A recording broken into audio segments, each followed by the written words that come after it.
Hello friends, welcome to engineering tutorial. So we'll continue our discussion related to thermodynamics. So in this video we are going to discuss about temperature. So if you remember, in the previous video we discussed about heat. What is heat?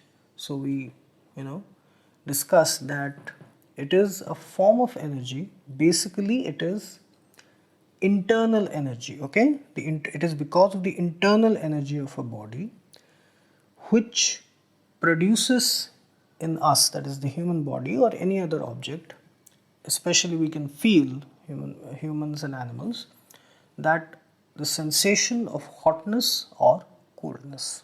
Okay, so it is because of the internal energy of a body, and the internal energy of a body is because of the molecular motion. Okay, it is because of the molecular motion, which can be rotational, translational, or vibratory motion.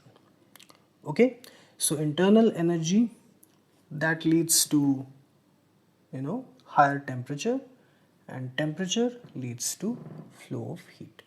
So we arrived at a very important conclusion, that it is temperature which causes the which decides the direction of flow of heat.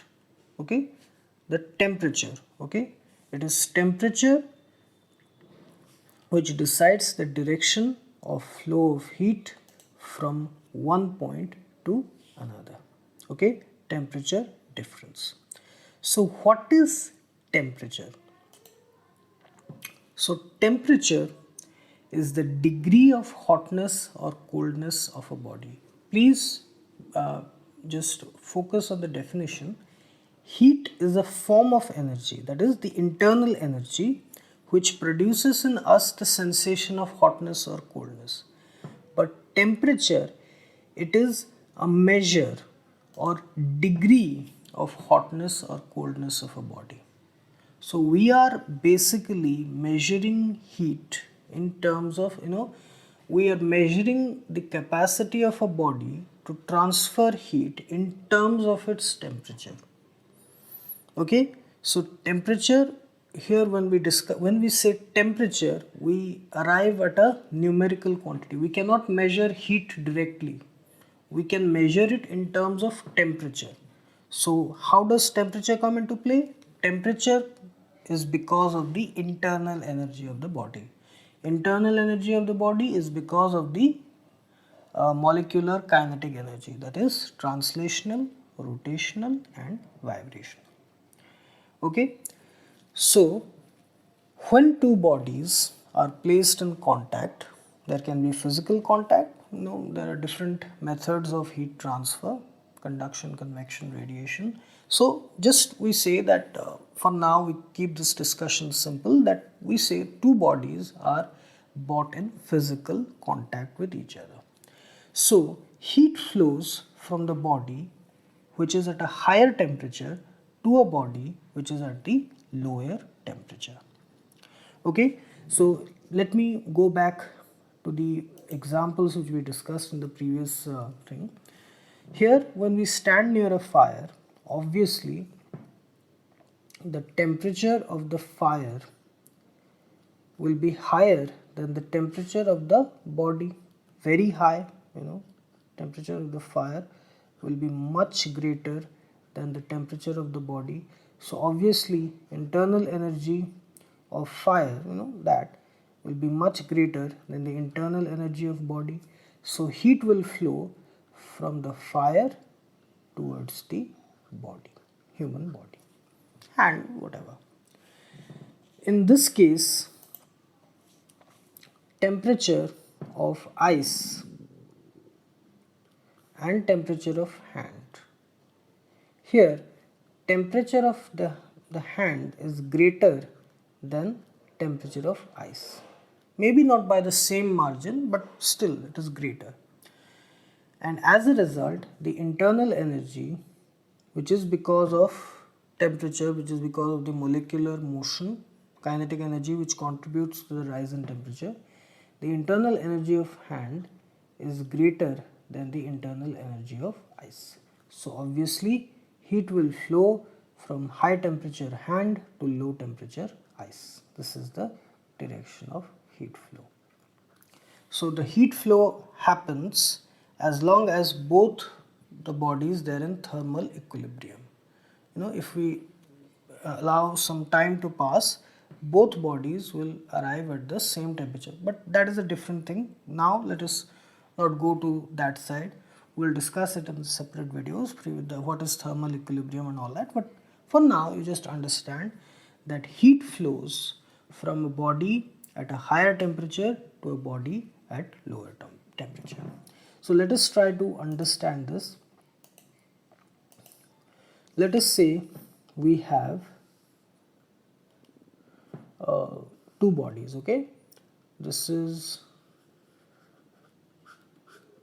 one body and this is another body or object, okay? So this is body A, this is body B, okay? So it has a particular internal energy. This has a particular internal energy. Let's say internal energy of body A is greater than internal energy of body B. Now again you have to remember here that internal energy is because of molecular movements, that is translational, rotational and vibrational kinetic energies. So when internal energy is greater, which means the velocity of the molecules, kinetic energy is high, okay, and as a result temperature will also be high, okay. Internal energy of body B is low. It means the kinetic energy, the velocity of the molecules, they have the velocity that is low. As a result, internal energy is low. As internal energy is low, temperature is also low. So if we establish physical contact between these two objects or these two bodies, heat, which is part of internal energy, part of the internal energy of body A, okay, internal energy of body A which is in transit or flow, that is called as heat flow. That is internal energy of one body moving towards the other. So when this part of internal energy of body A which moves to body B, that is called as heat flow. So what decides the direction of heat flow? The temperature, which is in turn dependent on internal energy. Okay, so a portion of the internal energy of body A, which is very high, moves towards body B, and that becomes internal energy of body B.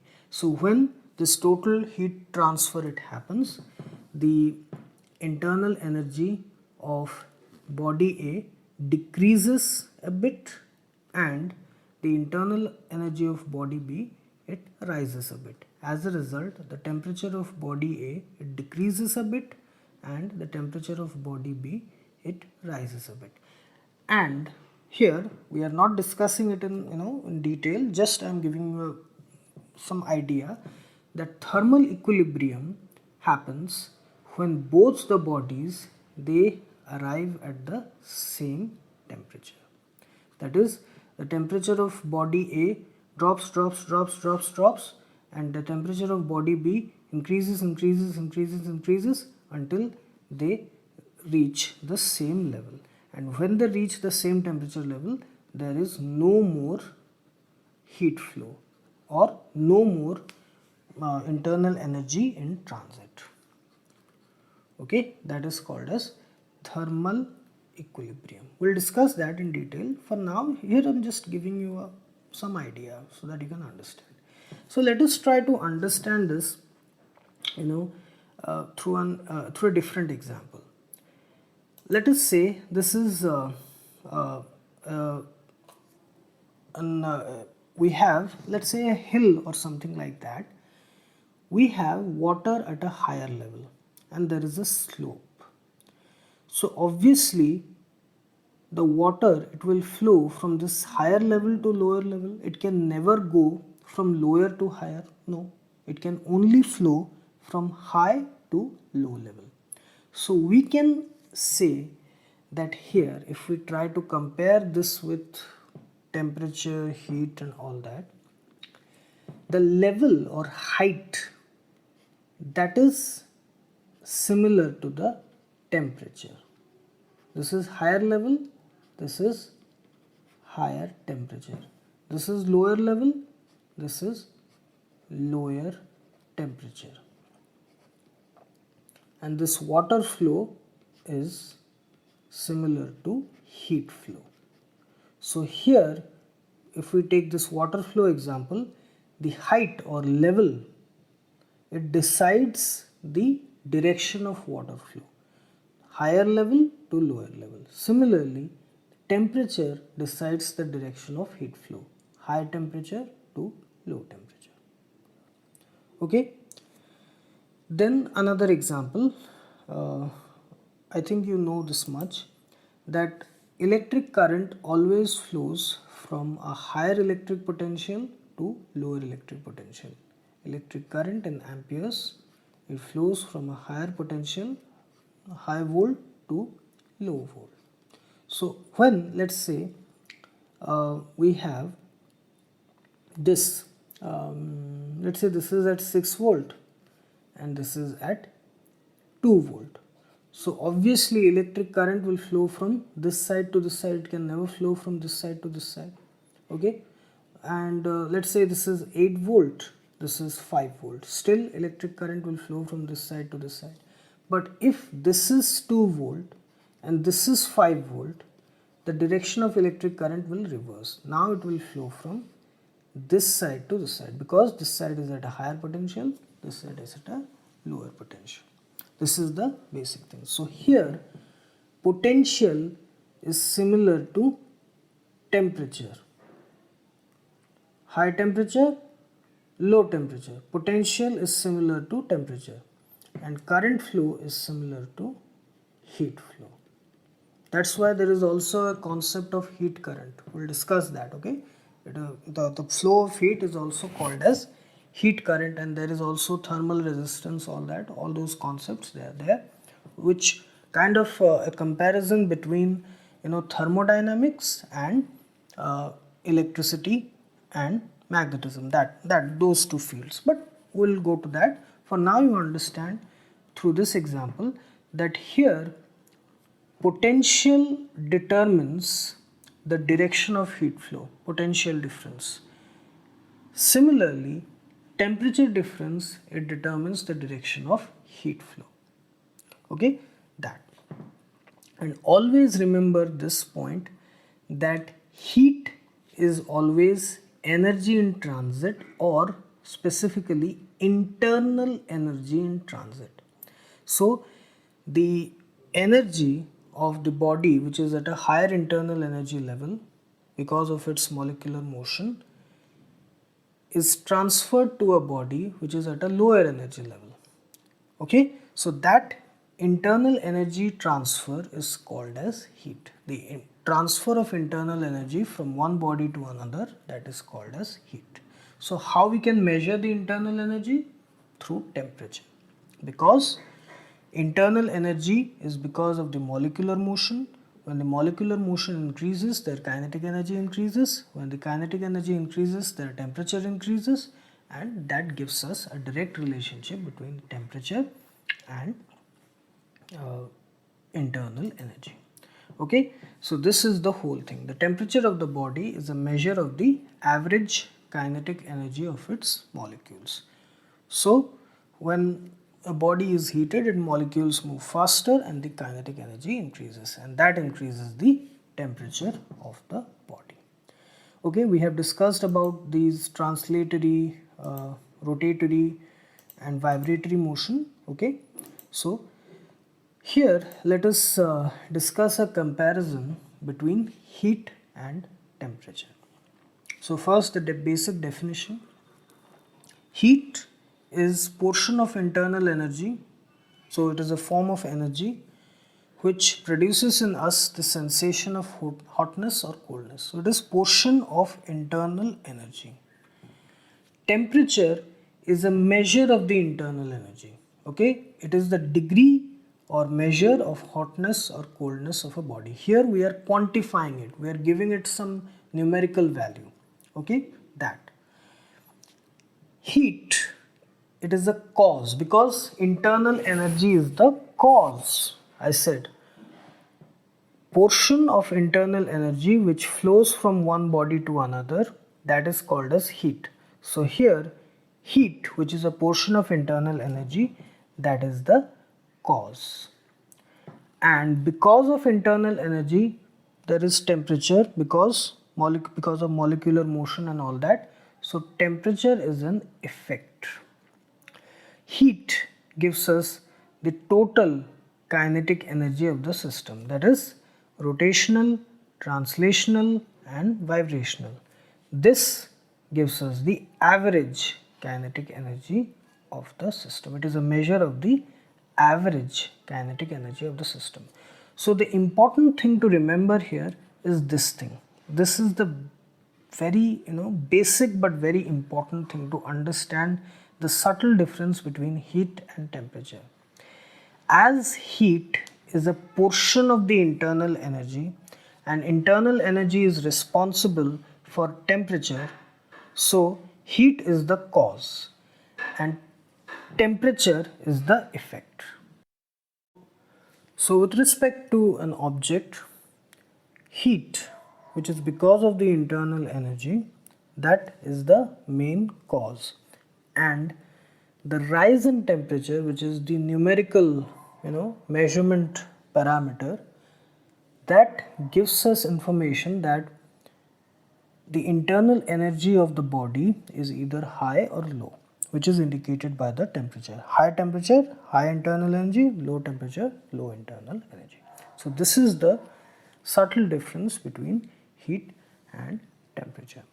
So here we have discussed about the basic concepts related to temperature and how internal energy, which is because of the molecular motion of the various molecules, the average kinetic energy of because of the molecular motion, that contributes to temperature, that contributes to the temperature.